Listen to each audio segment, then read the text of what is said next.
Selasa 7 Juli kemarin terasa seperti mimpi buruk dan nestapa bagi Vicky Prasetyo. Pertama kali datangi Kejaksaan Tinggi Jakarta Selatan, pasca kasusnya dengan Angel Elga bergulir, ia langsung menerima kenyataan pahit. Lagi-lagi harus merasakan dinginnya jeruji besi tahanan. Ya, tepat di angka identik serba 7, tanggal 7, bulan 7, pukul 7, Vicky kembali digelandang ke penjara atas kasus dugaan pencemaran nama baik yang dilaporkan mantan istrinya Angel Elga 2 tahun lalu. Jalan ya. Gimana kayak ditante? Jalan ya. Oke, jalan. Gimana kayak ditante? Dan siapa sangka, jauh sebelum mendekam jadi tahanan kejaksaan di Rutan Salemba terhitung tadi malam, ternyata jauh hari sebelumnya, Vicky pernah mendatangi kediaman Raffi untuk mencurahkan kegelisahannya jika kembali masuk bui, sekaligus menitipkan anak-anaknya pada Raffi selama ia mendekam dalam penjara. Iya, tadi Vicky jam 3 sore itu masih berkabar sama gue. Terus jam 4:30 atau jam berapa udah nggak bisa dihubungi lagi. Tapi dia cuma pesan nitip anak-anaknya itu aja sih. Terus ke minggu kemarin, tiba-tiba dia ke rumah gue malam-malam. Oke, gue mau curhat-curhat tapi nggak apa-apa deh. Bikin di YouTube lu bikin segmen curhat kayak bikin apa. Ya udah gue bilang podcast aja deh. Kirain gue tuh podcast biasa gitu. Terus pas ngobrol-ngobrol bencana-bencana, tiba-tiba minggu lalu dia ngasih, pas di podcast itu dia mungkin udah kebawa suasana kali, jam 1:30 malam dia ngasihin gue surat, dia dipanggil sama kepolisian dari semingguan lalu. Mau kaget kan, aduh, Vicky akhir cerita di sana dia meluapkan isi hatinya aja sih. Pernah merasakan bagaimana pedihnya mendekam di balik jeruji. Ternyata kekhawatiran Vicky itu kembali masuk bui harus ia hadapi. Naasnya, kali ini ia masuk bui karena laporan Angel Elga, mantan istrinya sendiri. Sungguh pedih kenyataan yang dihadapi Vicky. 2 kali masuk penjara, dua-duanya terjadi setelah asmaranya jatuh berkalang tanah. Tapi kali ini bagi Vicky dan keluarga terasa lebih menyakitkan karena semua terjadi atas laporan mantan istri sendiri. Tak ayal, beberapa jam setelah Vicky ditahan, hubungan keluarga Vicky dan Angel Elga pun kembali memanas. Mereka terlibat saling serang di dunia maya.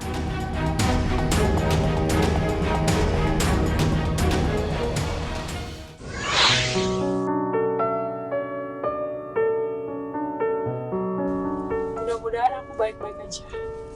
Doain ya, semoga aku baik-baik aja buat yang layangan ini. Tangis pilu kembali menyelimuti artis Jessica Iskandar.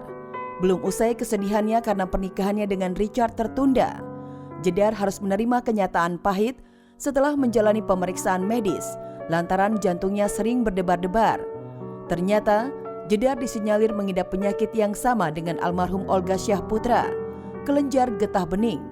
Kemarin sih sebenarnya pas dia cek, itu dia nggak sama saya, cuma abis dia cek langsung dia telepon saya, terus dia bilang, "Rik, kayaknya dia punya ini deh, soalnya kakak saya yang kedua juga ada itu getah bening kayak si Olga itu, tapi dia di Amerika udah diambil dan fine." Ya jadi apa namanya, semuanya tuh jadi kayak keinget-inget yang pas kemarin Olga itu loh, soalnya Olga itu kan sama mulainya dari leher, jadi saya nggak pengen kayak begitu. Keluhan sakit di bagian leher yang dialami Jedar benar-benar membuat keluarga besar Jessica Iskandar ketar-ketir khawatir. Karenanya, Erik tengah memperjuangkan bisa membawa Jedar menjalani pengobatan di luar negeri. Saya sangat-sangat menunggu, maksudnya kapan ini PSBB akan berakhir, kita juga bisa pastiin bener-bener, maksudnya kita mau cari tahu yang pasti sih sebenarnya Mas, gitu. Kita pengen nggak mau tebak-tebakan buat ini loh.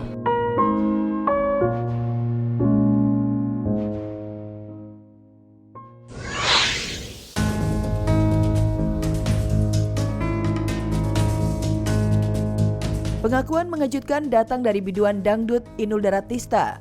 Puluhan tahun malang melintang di panggung dangdut, Inul Daratista tiba-tiba mencurahkan kegelisahannya selama meniti karir sebagai biduan.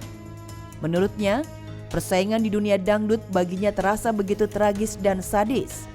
Pasalnya, atas nama persaingan, Inul sempat menjadi korban teror mistis alias guna-guna saat tengah beraksi di atas panggung. Di dunia dangdutan itu agak sedikit tragis, sadis, dan ekstrim gitu. Karena aku pernah ngalamin sendiri, pernah juga muntah darah, dibawa ke dokter juga ke rumah sakit, sampai 4 rumah sakit juga aku nggak apa-apa. Pernah juga nyanyi di atas panggung, tiba-tiba suaranya hilang sampai teriak-teriak nggak denger. Tiba-tiba turun panggung, suaranya normal, itu sering kali. Lantas bagaimana Inul bisa selamat dari teror mistis yang bisa saja merenggut nyawanya? Benarkah sejak saat itu Inul ekstra waspada sampai harus lari ke orang pintar? Kalau aku yang jahil mah biarin aja gitu. Kalau aku sembuhnya dari ibu aku. Biasanya sih aku minta didoain ibu, terus datang sungkem.